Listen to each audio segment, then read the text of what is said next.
뭘 잘못 먹었는지 굉장히 어지럽고 돌고 있네요.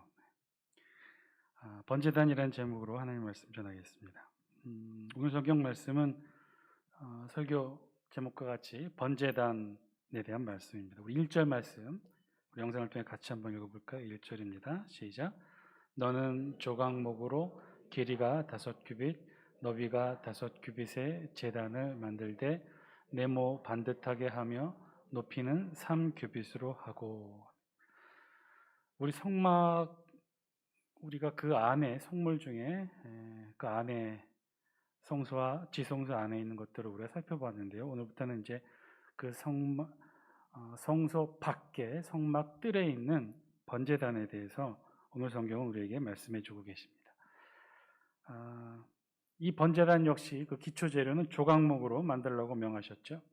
그래서 번제단의 그 식양은 길이가 5규빗, 너비가 5규빗, 높이가 3규빗.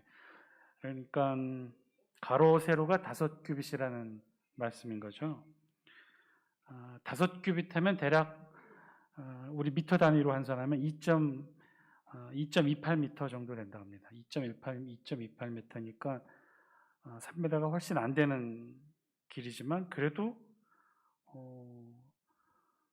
2m 장신이 훨씬 넘는 사람의 키의 한 변의 길이니까 적지 않은 크기죠. 가로 세로가 5규빗 똑같은 길이니까 아마 모양은 정사각형, 커다란 정사각형의 규격일 겁니다. 그리고 높이는 3규빗, 그러니까 1.36m. 오늘 미터 단위로 환산하면 1.36m.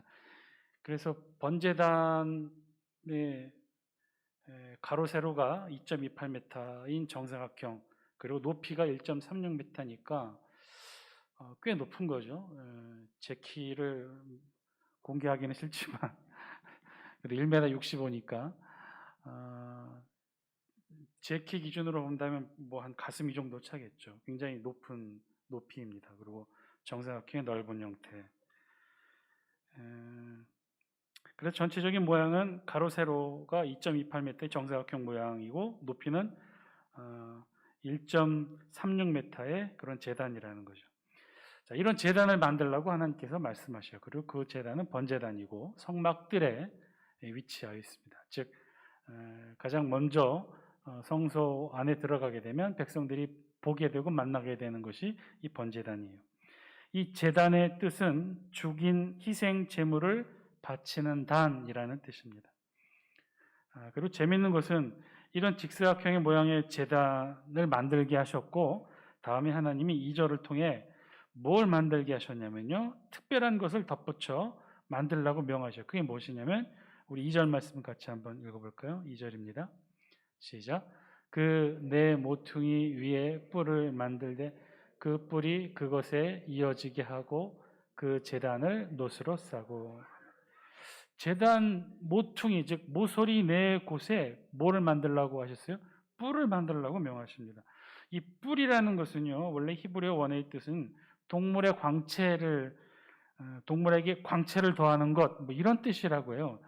동물이 뿔이 있는 동물들 같은 경우는 그 동물 자체가 힘이 있고 멋있고 남성을 수컷을 상징하는 그런 의미이기 때문에 이 뿔이 동물에게는 그런 의미를 있다고 이 히브리적 사고는 생각한 거죠. 동물의 광채를 더하는 것. 그래서 이제 한마디로 전형적인 짐승의 뿔을 의미합니다.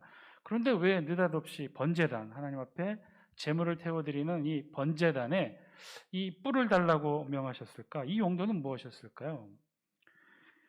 그건 뒤에서 같이 한번 살펴보고요. 그리고는 3절부터 번제단에서 역시 함께 쓰이는 다른 기구들, 성물의 제작에 대해 말씀하셔요. 우리 3절 같이 한번 읽어볼까요? 시작. 재를 담는 통과 부삽과 대야와 고기 갈고리와 불 옮기는 그릇을 만들되 제단의 그릇을 다 놋으로 만들지며. 첫 번째는 재를 담는 통을 만들라고 하셔요. 이 재를 담는 통의 용도는 뭐 당연히 이름처럼 번제단에서 발생하는 재, 그러니까 재물을 태워드리기 때문에 나중에는 재가 남겠죠. 그 짐승의 재도 남고 태웠던 나무의 재도 남을 테니까 이 번제단에서 발생하게 되는 이 재를 버리기 위해 이 재를 담는 통을 만들게 하셔요. 그리고 이 번제단에서 나오는 짐승의 뭐 부산물들, 찌꺼기들, 뭐 이런 기름 찌꺼기를 담아내기 위해서. 이 재와 기름은 번제단에서 희생제물을 태울 때 생겼는데, 이 번제단 곁에 재 담는 통이 한 대 모아졌다가 제사가 끝나면 성막 바깥 재 버리는 장소가 따로 지정해져 있고 그곳에 버려지게 되어 있습니다. 그런 것들을 옮기는 통이 이 재를 담는 통이고, 두 번째 명하신 성물의 부속기구는 부삽이에요. 부삽. 이는 번제단에서 나온 재를 긁어 모으는 역할을 하겠죠. 그 다음이 대야를 만들려고 하셨는데, 이 대야의 원어의 뜻은 물동이에요. 물동이. 그러니까 우리가 상상하는 세숫대야보다는 더 깊고 큰 형태의 모양입니다. 이것 용도 역시 제단에서 흘러내리는 피, 희생의 피를 받는 물동이 역할을 했어요. 처음에 각을 뜨고 그 다음에 제단 위에 올려놓게 되면 그래도 계속 피가 흐르니까 그 피를 받는 역할을 하는 게 이 대야의 역할이고, 그리고 고기 갈고리도 만들려고 하시죠.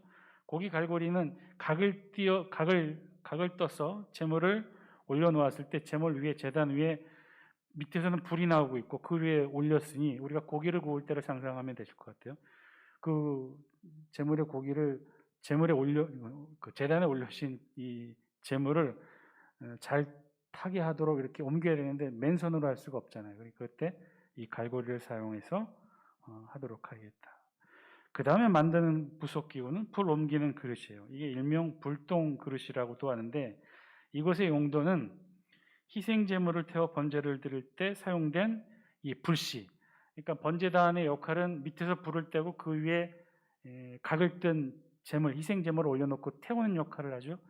이때 번제단에서 불을 붙여서 태워서 하나님 앞에 희생제물을 온전히 드리게 했던 이 번제단의 불씨, 그 불씨를 담아 옮기는 그릇을 이 불을 옮기는 그릇, 즉 일명 불동 그릇이라고 했어요. 이 역할의 또 다른 중요한 역할은, 왜 그럼 옮기느냐? 왜 불씨를 뭐 번제단에 다 태우면 되지 왜 그 번제단의 불씨를 또 옮겨야 될 필요가 있을까?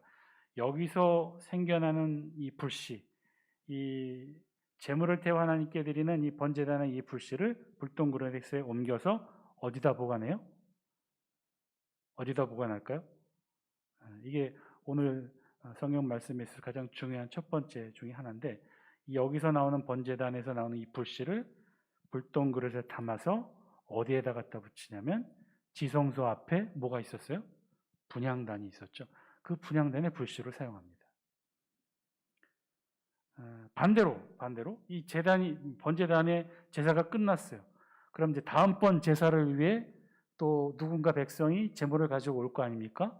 그러면 그 제물을 하나님 앞에 번제단에 드리기 위해서 각을 뜨고 제단 위에 올려놓고 나무를 넣고 거기다 불을 붙여야 되는데, 그 불은 어디서 나올까요? 역시 분향단에 있는 불을 가져다 쓰는 거예요. 그러니까 제일 최초에 하나님 앞에 드려진 번제단의 그 불씨를 그대로 담아서 분향단 안에, 하나님 지성소의 분향단에 불씨를 보관하고, 그렇게 해서 하나님 앞에 분향을 하고 그 불씨를 가지고 또다시 이루어진 제단에 불 붙이는 그런 역할을 했죠. 아론의 아들 나답과 아비후가 이 분향단의 불씨를 잘못 임의로 분향단에 불을 붙였기 때문에 죽게 되었었죠. 그 이유가 여기 있었다는 거예요. 반드시 번제단에 하나님 앞에 온전히 태워드렸던 이 제단의 불씨를 가지고 분향단에 불을, 향을 붙이게 했는데, 이 나답과 아비후가 그렇게 하지 않았다는 거죠. 하나님께서 명하신 불을 임의대로 자신들이 불을 붙여 향단에 옮겼던 거예요. 자, 그래서 성막에서의 불의 시작은 어디서부터 시작하느냐? 번제단의 불에서부터 시작을 합니다. 자, 그리고 4절 우리 같이 한번 읽어볼까요? 시작. 제단을 위하여 놋으로 그물을 만들고 그 위 네 모퉁이에 놋고리 넷을 만들고. 다음으로 명하시는 기구는 놋으로 그물을 만들라는 명령이에요. 아니, 웬 그물을 만들라고 하셨을까? 또 어떻게 놋으로 그물을 만들지? 원어로는요 조금 더 긴데 번역하면 놋, 그물, 세공, 격자, 덮개라는 뜻이에요. 근데 왜 이것이 필요할까? 우리가 좀 쉽게 상상하면 좀 불경스러울 수도 있겠지만, 우리가 고기를 숯불에 구워 먹을 때 어떻게 합니까? 나무에 불을 피우고 숯이 생기면 그 숯 위에 바로 고기를 얹습니까? 그렇지 않죠. 요즘 그렇게 굽는 방법도 있다고 하네요. 그렇게 하지 않고 그 위에 뭐를 올려요? 석쇠라든지 이 판을 올리고 그 위에 고기를 올려서 굽지 않습니까? 번제단도 마찬가지예요. 나무 위에 그냥 재물을 던져 넣어서 태우는 것이 아니라 잘 탈 수 있도록 그물 형태의 막 위에 재물을 올려놓게 됐는데 그 그물을 만들려고 했던 거예요, 오늘. 근데 그것은 재료가 무엇이냐? 노수로 그물을 만들려고 하는 거죠. 희생제물 짐승을 얹어놓고 그 밑에 불을 붙이기 편하게 하기 위해서 일종의 석쇠처럼 제단에 이 재물을 올려놓고 밑에서 불을 붙여 잘 태울 수 있도록 하는 도구, 그것이 바로 노수로 그 만든 그물의 역할이었어요. 근데 그것을 노수로 만들라고 명하셨던 거죠. 이 성물을 노수로 만들게 하신 이유는 두 가지가 있어요. 노수는요, 이 노새 불에 의해 녹는 용해점이 굉장히 높아요. 1000도씨가 높아요. 1000도씨가 넘는 온도에서 녹을 수 있다. 그러니까 웬만한 불로 태운다고 해서 이 노수로 만든 이 그물이 녹거나 형태가 변질되지 않고 제단의 재물만 온전히 태울 수 있는 그런 역할을 하게 된다는 것. 두 번째, 노수로 한 이유는요, 성경에서 노수는 무엇을 상징하냐면 심판과 저주를 상징합니다. 민수기에서 그래서 뱀에 물려 독사에 물려 백성들이 죽어갈 때 어떻게 했어요? 노수로 뱀을 만들어 이렇게 높이 들어 올렸다고 했었죠. 그런 의도로 만들어진 거예요.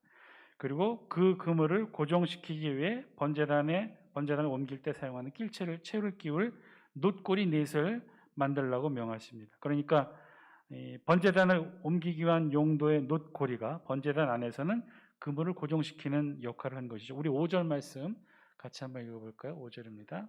시작. 그물은 제단 주위 가장자리 아래 곧 제단 절반에 오르게 할지며.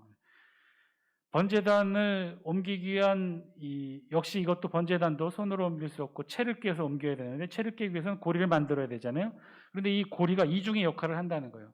밖에서는 채를 끼우는 역할도 하지만 안에서는 이 그물을 고정시키는 중간쯤 위치에서 고정시키는 역할을 하게 된다는 것이죠. 그래서 그물은 제단 주의 가장자리고 제단 절반에 오르기면, 그러니까는 제단이 있으면 가로 세로 2.28m 그리고 높이가 1.36m이면 높이 1.36m의 한 중간쯤 되는 위치에 고리 4개를 만들고 그 고리는 바깥에서는 채를 깨는, 그래서 운반의 역할을 하는 역할도 하지만 이 고리가 안에서는 튀어나와서 이 노수로 만든 그물이 위 덮었을 때 중간쯤 위치에서 이렇게 멈춰서 고정할 수 있도록 그런 역할을 하는 거죠. 그러니까 이 그물이 한 중간쯤 있고 밑에서 불을 떼고 그리고 위에는 재물을 올려놓고 그럼 온전하게 잘 태워 하나님 앞에 드릴 수 있는 형태가 되겠죠. 자, 그 다음에 6절 같이 한번 읽어볼까요? 시작. 또 그 제단을 위하여 채를 만들되 조각목으로 만들고 놋으로 쌀치며. 번제단을 옮길 때 채도 역시 조각목으로 만들고 놋으로 싸게 하셨다. 그래서 이제 지금까지 했던 말씀들을 전체적인 모양들을 좀 그림으로 좀 편하게 쉽게 보게 한다면 아마 이런 형태가 되겠죠. 첫 번째 그림 한 장 보여주실래요? 이런 정사각형, 가로 세로 2.28m의 정사각형, 그리고 높이는 1.36m. 지금 저기는 좀 편의상 좀 잘못 미터로 환산했는데 제가 말씀드린 기준이 맞고요. 하여튼 저런 형태가 된다는 거예요. 그리고 내 모퉁이 모서리에 뿔을 만들고 채를 깰 수 있도록 그렇게 했다. 그 다음 사진 한번 보여주실래요? 저런 형태의 것이고 부속 기구로 재를 담는 통, 부삽, 대야, 갈고리, 불 옮기는 그릇들 이런 것들을 부속으로 만들게 하셨다. 그래서 세 번째 사진 한번 보시죠. 그러면 아마 이 정도 모양들이 될 것 같아요. 이렇게 제사장들이 자신의 가슴 높이 위치까지 올라오는 곳에 그 고기 옮기는 그 갈고리 보시면 제사장이 하나 들고 있죠. 끝이 새 갈고리 형태로 되어 있고 저것으로 고기들이 재물들이 계속 고기라고 하네요. 희생 재물이 점심을 안 먹었더니 배가 고프긴 한가 보네요. 번제단인데 이런 생각하면 안 되는데 이렇게 해서 잘 태워 드릴 수 있도록 한 형태 될 겁니다. 그리고 채를 깨우는 고리가 중간쯤 위치해 있고 그것이 안에서는 그물들을 잘 고정시키는 역할을 했다. 자, 그래서 사실 번제단은요 성막에서 굉장히 중요한 역할을 한다고 해도 사실 과언이 아니에요. 성막에서 가장 중요한 위치는 성소 안에 지성소, 그것의 언약궤, 그리고 그것을 넘는 속죄소, 시온자, 은혜의 자리라고 하는 그 역할, 그 지성소가 가장 거룩하고 중요한 자리인데, 그런데 성막의 기능상으로 볼 때는 이 번제되는 역할이 굉장히 중요해요. 왜요? 이 성막에서는 결국 하는 일이 뭐예요? 제사를 드리는 거예요. 제사의 가장 기본적인 원칙은 뭐예요? 희생 제물을 하나님께 태워 드리는 거예요. 그 역할을 맡은 게 이 번제단의 역할이라는 거죠. 성막의 기능, 성소의 기능이 있어서 가장 중요한 역할이자 성소 제사의 첫 번째 기능이, 첫 번째 시작이 바로 이 번제단에서 시작합니다. 그런데 이런 번제단의 모양에서 재미있는 사실은 이 네 모서리에 달려있는 뿔의 역할이에요. 왜 뿔을 만들게 하셨을까? 그것도 짐승의 뿔을 상징하는 철저히 그런 뜻의 단어인 뿔이에요. 뿔. 왜 이것을 뿔을 만들었을까? 이 제단의 뿔, 이것의 역할은 무엇일까요? 번제단 뿔의 제일 첫 번째 역할은 다름 아닌 이 번제로 드릴 이 짐승을 잠깐 동안 메어 놓는 역할을 한다고 해요. 자, 백성이 그러니까 이제 제물로 바치기 위해 짐승을 끌고 오잖아요. 살아있는 짐승을 가져와야겠죠. 집에서 도축한 짐승을 가져다가 제사로 드리진 않아요. 살아있는 짐승을 끌고 옵니다. 그러면 성막 안에 끌고 들어오면 어떻게 해요? 바로 각을 떠서 번제로 드릴 수 있는 형태가 아니라 좀 기다려야 되죠. 제사를 할 수 있는 준비를 해야 될 거 아닙니까? 제사장도 준비하고 옷을 가져오고 옷을 입고 칼을 가져오고 그 밖에 제사 드릴 준비를 하는 동안 이 희생 제물이 어떻게 했어야 돼요? 막 돌아다니면 안 되잖아요. 그래서 이 번제단 주변에 있는 4개의 뿔, 그 중에 하나에 묶어둬요. 그래서 이 번제단의 뿔의 용도는요, 어떤 의미, 신학적 의미가 있냐면요, 잠깐의 생명의 기회를 주는 역할을 합니다. 이 제단의 뿔에 매여 있는 동안은 이 희생제물 짐승이 살아있는 거죠. 그때까지는 생명의 기회를 얻게 되는 거예요. 그래서 나중에는 그래서 이 역할이, 이 제단의 뿔의 역할이 어떤 역할도 하냐면요, 죽임을 당할 처지에 있는 이들이 성막 혹은 성전 안에 들어와 제단뿔을 부여잡아요. 그럼 어떻게 돼요? 이 제단뿔을 부여잡고 있는 동안은 잠시 잠깐이지만 생명의 기회를 보장하는 거예요. 이 세상의 그 어떤 제도나 법과 권력과 힘으로부터 하나님의 영향과 종교적인 영향의 힘으로 이 제단의 뿔을 잡는 순간만큼은 그 누구도 범접하지 못하는 생명의 기회를 얻게 되는 그런 역할을 하는 것이 이 번제단의 뿔이에요. 그 대표적인 사건 중에 하나가 다윗의 넷째 아들 아도니아의 반란 사건이 있었어요. 아도니아가 다윗 왕이 나이 늙어 죽게 되자 형 압살롬이 반란을 해서 이미 실패한 이후 이제는 자신의 차례가 됐다고 해서 아도니아가 반란을 일으켜요. 왕으로 임명되지 않았는데도 불구하고 자신이 왕인처럼 행사를 합니다. 일종의 반란이죠. 이 반란으로 결국은 이 다윗 왕에 의해 또 솔로몬에 의해 진압되게 되는데 결국 그렇게 해서 죽을 위기에 처해져 있었어요. 그때 이 아도니아가 했던 행동이 뭐냐? 열왕기상 1장 50절, 51절. 열왕기상 1장 50절, 51절 말씀 우리 같이 한번 읽겠습니다. 시작. 아도니아도 솔로몬을 두려워하여 일어나 가서 제단뿔을 잡으니 어떤 사람이 솔로몬에게 말하여 이르되 아도니아가 솔로몬 왕을 두려워하여 지금 제단뿔을 잡고 말하기를 솔로몬이 왕이 오늘 칼로 자기 종을 죽이지 않겠다고 내게 맹세하기를 원한다 하나이다. 그러니까 지금 무슨 얘기예요? 아도니아가 반란을 했어요. 그런데 실패했어요. 이제 죽을 위기에 처해 있어요. 그리고 실권과 모든 권력을 잡은 게 솔로몬이에요. 그러니까 솔로몬에게 아도니아가 죽을 처지에 있으니까 제일 먼저 어떻게 했냐? 성전으로 달려가 이 제단뿔을 부여잡고 제사장을 통해 그렇게 말을 전한 거죠. 솔로몬이 나를 죽이지 않겠다 맹세하면 내가 이 제단뿔을 놓겠다. 솔로몬이 자신을 죽이지 않겠다고 맹세하고 약조하기 전까지는 절대로 이 제단뿔을 놓지 않겠다 그렇게 말했던 거죠. 그래서 이 제단뿔을 잡고 있는 동안은요, 생명의 기회가 보장돼요. 그 누구도 이 제단뿔을 잡고 있는 사람을 죽일 수가 없어요. 아무리 큰 중죄를 지었다 하더라도 그 어떤 형태로 죽일 수가 없어요. 왜냐하면 이 제단뿔의 역할이 그런 의미가 있기 때문에 잠시 잠깐이더라도 생명의 기회를 줄 수 있는 역할이 바로 이 제단뿔의 역할이에요. 결국 솔로몬도 이 아도니아에게 죽이지 않겠다고 약조하고 풀어주게 됩니다. 집으로 돌려보내죠. 성막에서 어쩌면 가장 중요한 역할이 이 번제단일 거예요. 결국 성막에서 하는 일이 제사이고 그 제사의 역할을 가장 잘 수행하는 성물의 기구가 번제단이죠. 자, 그러면 질문이 생깁니다. 하나님은 이 번제단을 왜 만들게 하셨을까요? 왜 번제단이 필요했을까요? 하나님께서 성막을 통해 이스라엘 백성들에게 원하셨던 것을 정말 무엇이었을까요? 짐승의 기름을 태우게 하신 하나님의 진짜 목적은 무엇이었을까요? 하나님께서 짐승의 기름을 받기 원하셨던 것일까요? 그렇지는 않을 거예요. 신학적인 의미로 이 번제단의 역할은 어떤 것이냐? 우리 죄인된 우리 인간이 하나님 앞에 나아가 하나님을 만나기 위해서는 반드시 해결해야 될 문제가 있는데 그 문제는 우리 인간의 죄의 문제를 해결해야 됐어요. 죄가 있는 상태에서 하나님을 만난다는 건 그건 오직 단 한 가지만을 의미해요. 죄가 있는 인간이 하나님을 만날 수 있는 유일한 단 하나의 기회는 언제냐? 최후의 심판 때. 우리 개인의 심판 때 하나님을 만날 때 죄인된 우리가 하나님을 만나는 유일한 방법이에요. 죄인된 인간이 하나님을 만난 그 순간 바로 심판이 이루어지고 죄의 삭신, 사망으로 인간은 죽게 되죠. 인간이 하나님을 만난다는 건 그래서 그런 문제, 죄의 문제를 해결하지 않고는 만날 수 없는 거예요. 만난다면 그건 그 인생, 그 인간의 최종적인 종말의 상황이겠죠. 신학적인 의미로 죄인인 우리가 하나님 앞에 나아가기 위해 반드시 이 죄의 문제를 해결해야 됐는데 그 문제를 구약에서는 어떻게 해결했느냐?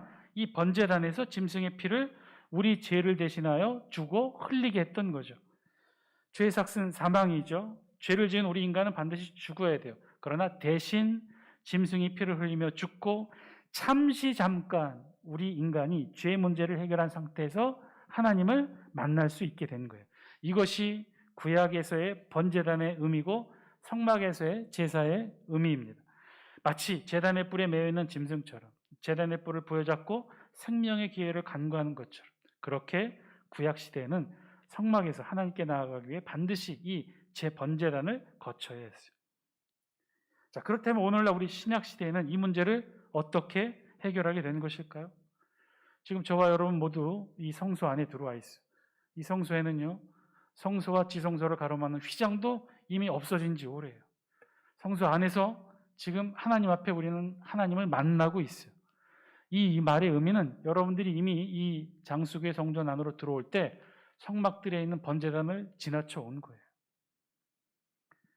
이 성소의 번제단도 이 성소의 휘장을 찢으신 것처럼 이 성소의 번제단도 단번에 드려진 영원한 제물 예수 그리스도의 희생으로 신약시대 우리는 바로 이곳에 희생 제물 없이 이곳 성전에 나올 수 있게 된 것이죠.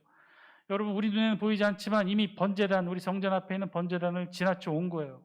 그 번제단에는 지금도 제물의 향기가 피어오르고 있어요. 그 제물의 향기가 누구의 제물이에요? 예수 그리스도의 제물의 향기. 그 제물의 향기가 있기 때문에 우리는 번제단을 거쳐 성소 안에 들어와 이곳에서 하나님을 만날 수 있게 된 거죠. 다른 말로 말하면, 구약의 말로 말하면 우리는 지금 예수 그리스도의 희생 제물을 이곳 성전에서 드리고 있는 거예요. 우리 눈에 볼 수 있다면 지금 이곳 여러분이 들어온 이 성전 문 밖에서 지금도 번제단의 불길이 활활 타오르는 가운데 희생제물이 되신 예수 그리스도가 우리를 대신해서 지금 번제단 위에 태워지고 있는 거겠죠. 그 예수 그리스도의 희생제물에 힘입어 우리는 오늘도 이곳 성전에 나와 하나님을 만날 수 있게 된 것입니다. 사랑하는 장수교회 성도 여러분, 오늘 말씀을 통해 우리에게도 주시는 하나님의 음성을 저와 여러분들이 들을 수 있게 되길 바랍니다. 오늘날 우리는요, 은혜의 시대, 성령의 시대, 신약의 시대를 보내고 있어요. 이 신약의 시대의 특징은 한마디로 말한다면요, 언제 어디서라도 우리는 하나님을 만날 수 있다는 거예요. 물론 성전 안에서도 만날 수 있지만 우리 가정에서도 만날 수 있고 길거리에서도 만날 수 있어요. 언제든지 하나님과 동행할 수 있는 삶을 살 수 있게 된 것이 구약시대와 다른 신약시대의 특징이에요. 그래서 그 신약시대를 은혜의 시대라고 말해요. 성령 하나님의 시대라고 말해요. 그런데요, 이거는요, 잠시 잠깐 우리가 구약 성경의 시각으로 오늘 우리를 바라본다면 이거는요, 정말 있을 수 없는 일이에요. 하나님을 만나기 위해서 구약시대는 어떻게 했습니까? 반드시 번제단의 희생제물이 있어야 잠시 잠깐이지만 우리 인간의 죄의 문제를 해결하고 하나님을 만날 수 있었던 거예요. 그러나 우리는 신약시대에 살고 있는 우리는 이제는 그렇지가 않죠. 더 이상의 피를 흘리는 동물의 희생제물이 필요치가 않게 되었어요. 언제든지 성전에 나와 우리 이렇게 예배를 드릴 수 있게 되었어요. 아니 굳이 성전만이 아니더라도 언제든지 어디서든지 우리의 삶의 장소에서 하나님을 만나고 하나님과 동행할 수 있게 되었어요. 그 어떤 동물의 희생제물 없이도 하나님을 만날 수 있게 된 거죠. 그런데요, 그래서 우리는 가끔 착각을 하게 되는 경우도 있습니다. 이제는 언제 어디서든지 하나님을 만날 수 있다고 하는 생각이 그것을 가능하게 한 이유를 잊게 만든다는 거예요. 우리가 언제 어디서든지 하나님을 만날 수 있게 된 것, 언제든지 성전에 나와 하나님을 만날 수 있게 된 것, 언제든지 우리의 일상 삶 속에서 하나님을 만나 하나님과 동행할 수 있게 된 것, 그것은요 오직 예수 그리스도의 희생제물 되심을 우리가 너무나 쉽게 잊고 지내고 있다는 거죠. 언제든지 성전에 나와 하나님을 만날 수 있다. 언제 어디서든지 하나님과 함께 동행할 수 있다. 그런데요, 이거는요 조그마한 시각을 달리한다면 정말 있을 수 없는 일이에요. 천만의 만만의 일이에요. 그것은 있을 수 없죠. 왜 그럴 수가 없어요. 어떻게 죄인된 우리 인간이 하나님을 마음대로 만날 수 있겠습니까? 절대 선이신 하나님 앞에 우리는 그저 죄인일 뿐이에요. 죄인인 인간이 하나님을 만날 수 있는 건 단 한 번뿐이라고 그랬어요. 개인 인생의 종말, 심판 때 하나님 앞에 서게 되는 바로 그때.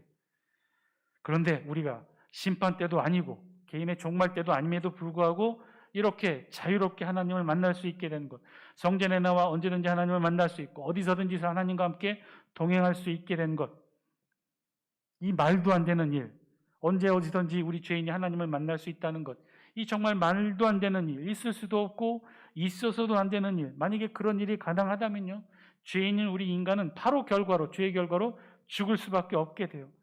마치 지성소에 우리 무릎에 방울을 달고 허리에 끈을 매고 묶인 제사장처럼 그렇게 두려움, 죽음의 공포 가운데 하나님을 만나야 했던 그때처럼.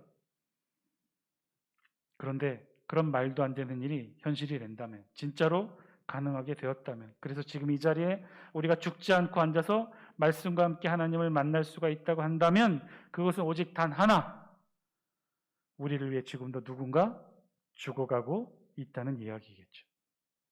지금도 우리를 위해 누군가 대신해서 피를 흘리고 있다는 얘기겠고, 지금 이 순간도 누군가 우리를 위해 번제단에서 자신의 몸을 희생제물로 태워드리는 연기가 있다는 사실이겠죠.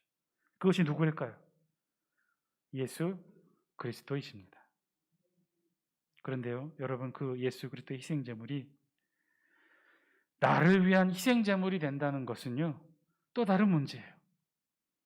여러분, 지금 밖에 번제단에서 타오르고 있는 예수 그리스도 희생제물의 그 연기가 나의 죄를 위한 나의 희생의 제물이 된다는 사실을 여러분 어떻게 확신할 수 있을까요? 믿음으로? 성경에 기록되어 있으니까? 예수 그리스도의 십자가 희생이 나를 위한 희생인지 여러분 어떻게 확신하고 계셔요? 예수 그리스도를 믿고 의지하는 그 마음이, 신앙이 있어야 가능한 것이겠죠. 지금 저 밖에 피오르는 번제단의 연기는 바로 나를 위한 것이다를 믿고 의지하는 것. 사랑하는 장수교 성도 여러분, 그 예수님을 여러분 지금 믿고 의지하고 계신가요? 기억하시기 바랍니다. 우리가 믿고 의지할 때만이, 그 예수님을 믿고 의지할 때만이 저 밖에서 타오르고 있는 예수 그리스도의 희생제물의 연기가 나를 위한 희생제물인 것을 믿고 의지하고 간절히 부여잡을 때만이 저와 여러분들의 하나님을 만나는 이 신약시대, 은혜의 시대, 성령 하나님의 시대, 하나님을 만나는 자유로움의 가치에 의미가 있다는 거예요. 지금도 예수님을 간절히 믿고 의지할 때 비로소 우리는 온전히 예수 그리스도의 희생제물에 의해 생명의 기회를 붙잡게 된다는 사실을 여러분들이 깨닫고 믿음과 의지로 붙잡을 때만이 가능하다는 거예요. 마치 아도니아가 번제단의 뿔을 잡고 간절히 생명의 기회를 붙잡았던 것처럼 그렇게 우리도 예수 그리스도를 붙잡아야 한다는 거예요. 우리가 예수 그리스도를 믿고 의지한다는 것, 그것은요 바로 그 사실을 의미해요. 아도니아가 번제단의 뿔을 붙잡고 생명의 기회를 얻었던 것처럼 당연히 죽어야 해요. 반란을 일으켰어요. 정말 모방을 일으킨 거예요. 그건 죽어야 마땅해요. 그런데 생명의 기회, 번제단의 뿔을 잡고 생명의 기회를 간절히 원했던 것처럼, 그래서 생명의 기회를 이뤘던 것처럼 우리도 그래야 한다는 거예요. 저와 여러분들이 이 자리에 앉아서 자연스럽게 편안하게 언제든지 하나님을 만나고 하나님의 은혜를 누리고 하늘의 은혜와 축복을 누릴 수 있게 된 것, 그것은요 우리 안에 신앙 가운데 이런 간절함이 있어야 된다는 거예요. 제단의 뿔을 붙잡고 지금 이 제단, 번제단 안에서 타오르는 이 희생제물의 연기가 나를 위한 연기고 나를 위한 희생제물이라는 사실을 우리가 번제단의 뿔을 붙잡고 간절히 부여잡고 외칠 때 가능하다는 사실이에요. 그래야만 우리가 이 자리에서 하나님을 자연스럽게 만나는 것이고 언제 어디서든지 하나님을 만나고 은혜를 누려 구약시대처럼 죽음의 공포를 떨치고 은혜의 시간들을 누릴 수 있게 된 단 하나의 이유, 예수 그리스도를 믿고 의지하는 것. 그것은 말뿐이 아니라 번제단의 뿔을 부여잡았던 아도니아처럼 생명을 위한 간절함과 절실함이 우리에게 있어야 한다는 사실이에요. 사랑하는 장수교 성도 여러분, 오늘도 이 말씀을 통해 우리의 예수 그리스도를 믿고 의지하는 마음을 다시 한번 돌아볼 수 있는 저와 여러분 되시길 바랍니다. 예수 그리스도를 믿고 의지한다는 건요 단순히 말뿐인 고백이 아닌 거예요. 지금 당장 죽을 수밖에 없지만 번제단의 뿔을 잡고 생명의 기회를 위해 간절한 몸부림이 있을 때 예수 그리스도의 희생 제물이 나를 위한 희생이 되고 언제든지 하나님을 만나 천국의 은혜를 누릴 수 있는 기회가 보장된다는 사실, 오늘도 말씀을 통해 다시 한번 믿고 예수 그리스도를 간절히 믿고 의지하는 저와 여러분 다 되시기를 주의 이름으로 간절히 축원드립니다.